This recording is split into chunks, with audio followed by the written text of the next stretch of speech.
어제 구속영장에 적시된 정 교수에 대한 혐의가 11개죠? 11개입니다.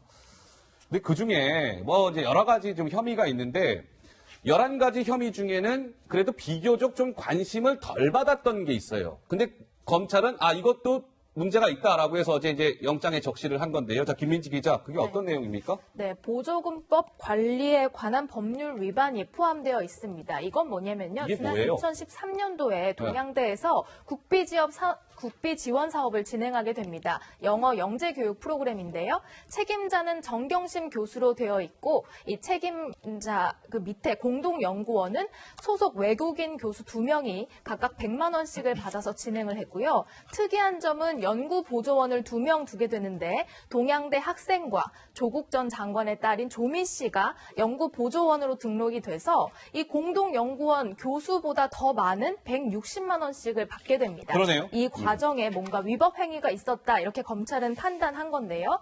여기에 딸 이름만 올린 뒤에 혹시나 허위로 수당을 준 것 아니냐 의심하고 있는 상황인데요. 이것과 관련된 혐의가 바로 보조금법 위반 혐의입니다. 11가지 혐의 중에 이게 하나가 있는 거예요. 그러니까 시청자 여러분. 사실은 이 혐의까지 영장에 적시될 거라고 물론 예상한 분들도 있었겠지만 설마 이것까지 들어가겠어? 했었거든요.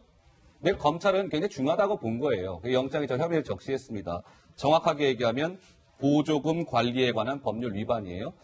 그러니까 한마디로 김민지 기자의 설명을 요약해보자면 김 교수님, 정경심 교수가 국비를 받아가지고 이제 하는데 본인의 딸을 그냥 이름만 올려놓고 허위 수당을 받게끔 해준 거 아니냐, 이런 의혹인 것 같거든요. 그렇죠. 이제 일반적으로 언론에 가끔씩 보도됐던 이른바 이제 교수들의 연구 용역이나 프로젝트에 허위 이름을 올려서 자기가 그 돈을 빼돌리는 일이 많이 있었잖아요.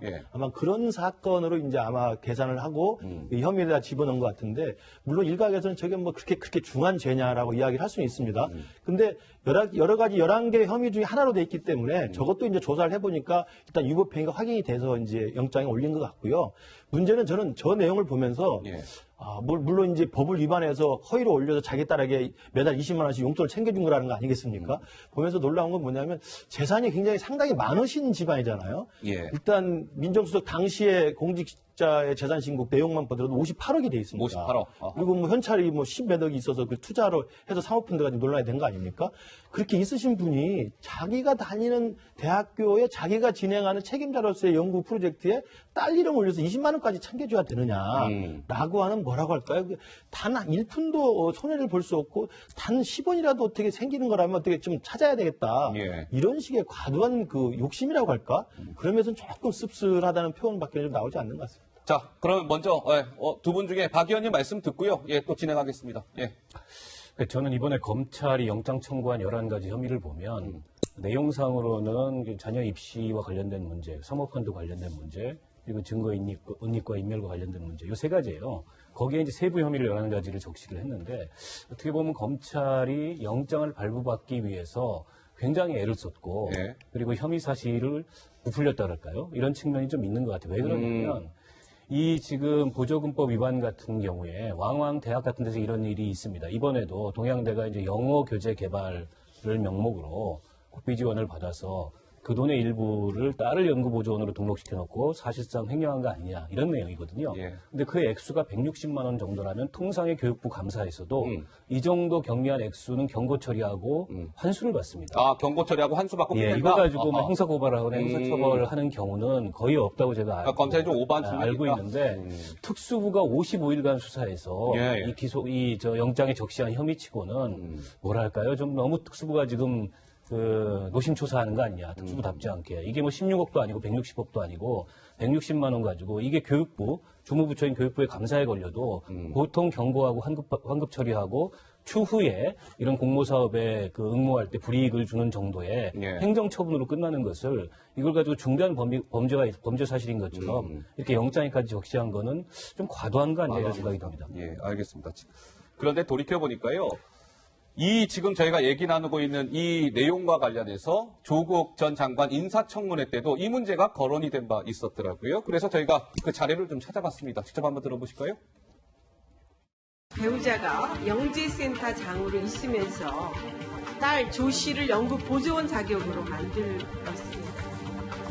그리고 인건비는 외국인 교수에게는 100만 원을 지급하고 딸에게는 160만 원을 지급을 합니다. 이것은 국비 횡령입니다. 딸에게 용돈을 주기 위해서 공문서 위조, 국비 횡령 이렇게밖에 보여지지 않습니다. 전혀 사실이 아닙니다. 그렇게 말씀하실 줄 알았습니다. 지금까지 우리 후보께서는 문제 제기해서 잘 살펴보지 않았다. 전혀 사실이 아니다. 직접 관여된 문제가 아니다. 이렇게 답변을 해왔습니다. 모든 기록을 제출한 것으로 압니다. 아니, 제가 지금 말씀드리고 있습니다.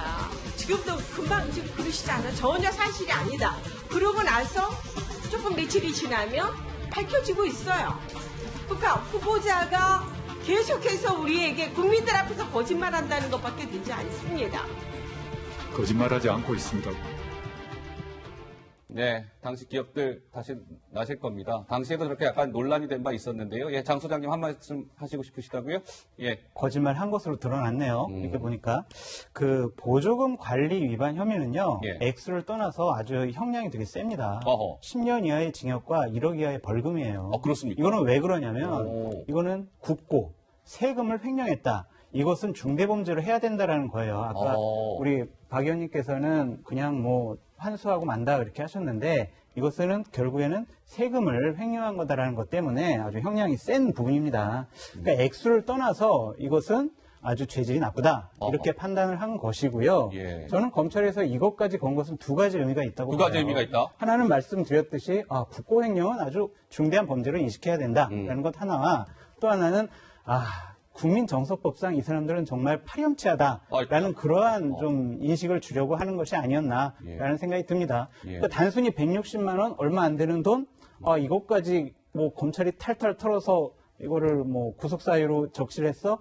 이렇게만 판단할 것은 아니다. 예. 그렇게 말씀드리고 싶어요. 알겠습니다. 제 말씀에 오해가 있을 수 있는데 160만 원이라 그래서 그게 문제가 안 된다는 것이 아니라 기존의 감사기관인 그 주무부처에서 이와 관련된 감사를 할 때도 이 정도의 액수가 적발이 되면 그걸 고발하거나 형사처벌하기보다는 환수하고 경고하고 추후 공모사업이 불이익을 주는 정도의 행정처분에 그쳤다는 거죠. 당연히 이 액수가 많다면 그건 중대한 범죄일 수밖에 없는 겁니다. 예, 그에 비추어 봤을 때 이번에 검찰이 더군다나 특수부가 이거를 혐의 사실로 적시해서 영장 구속영장 청구서에 포함시킨 것은 좀 이례적이라는 거죠. 예, 알겠습니다. 자, 그렇게 보니까 이런 것 같아요. 아까 뭐 김 교수님도 잠깐 비슷한 취지의 말씀을 하셨는데 일전에 김민지 기자 자유한국당 쪽에서 조 전 장관이 부부를 향해서 논평을 하나 내놓은 게 있었잖아요. 그렇습니다. 이게 복직했을 때 나온 논평인데요. 하나도 손해보지 않으려는 동물적 본능이 있다. 이렇게까지 표현했습니다. 그러니까 복직한 것 자체 그리고 이런 것들이 모두 위법 사실은 아니지만 뭔가 하나도 손해보지 않으려는 것고 도 있고 또 장관의 사퇴하고도 국민의 속을 계속 뒤집어 놓을 수 있는 조국 전 장관의 분노 유발 능력이라고 표현한 바 있습니다. 네, 이 부분은 분명한 것 같아요. 이제 조 전 장관 논란을 저희가 2달 이상 지켜보면서 당연히 위법을 저질렀으면 이제 그거는 조사를 거쳐서 처벌을 받아야 되는 것이고 설사 그게 위법이 아니라 할지라도 조 전 장관 가족들을 가만히 보면 뭔가 그 합법적인 테두리 안에서 조금의 돈이라도, 조금의 뭔가 혜택이라도 다 그냥 그걸 받으려고 했던 거 아니냐. 이거 말이야. 가진 사람들이 더 한다고 하더니 이건 너무한 거 아닙니까? 이게 국민적 공분의 출발이었던 것 같거든요. 어떻습니까? 그런 느낌을 국민들이 많이 받고 있죠. 예. 저도 참 그런 면에서 참 놀라울 정도이기도 합니다. 예. 지금 여기 이야기 나왔던 것처럼 복직 신청을 14일 날 법무장관을 면직된 다음에 그 날짜로 해가지고 그 다음 날부터 서울대 교수가 되잖아요. 예. 그러니까 14일까지는요. 법무부 장관을 재직했기 때문에 법무부장 월급이 나옵니다. 그리고 이제 14일 날 오자마자 바로 복직 신청했기 때문에 15일 날 오전에 복직이 허락이 돼요. 그럼 15일부터는 또 바로 서울대 교수 월급이 나오는 거예요. 그러니까 단 하루도 월급을 빼먹지 않겠다라는 생각밖에는 되지 않지 않습니까? 예, 예. 왜냐하면 14일 날 그 대한민국 온통 떠들썩하게 해놓고 장관 사퇴한 날 오전에는 검찰개혁 국민보고하고 오후 2시에 사퇴성 사퇴 비원 밝히고 오후 4시에 집에 와가지고 6시에 나가면서 2시간 있으면서 바로 복지 신청하고 그냥 그게 첫 행사예요. 예. 그리고 잘 아시겠지만 그때 사퇴 비원에 우리 가족이 만신창이가 됐다. 검찰 개혁이 불쏘시개 여기까지다 이렇게 비장한 각오로 말씀하셨는데 예. 그때 검찰 조사 받다가 부인 정경심 씨는 쓰러져가지고 3시 45분에 병원으로 갑니다. 그러면 그렇게 가족을 생각하시는 분이라고 한다면 예. 먼저 정경심 교수 입원하고 있는 데를 갔어야 되는 거예요. 병원에? 근데 먼저 집에 가서 복지 신청을 한다. 그래서 14일까지는 법무부 장관 월급, 15일부터는 서울대 교수 월급.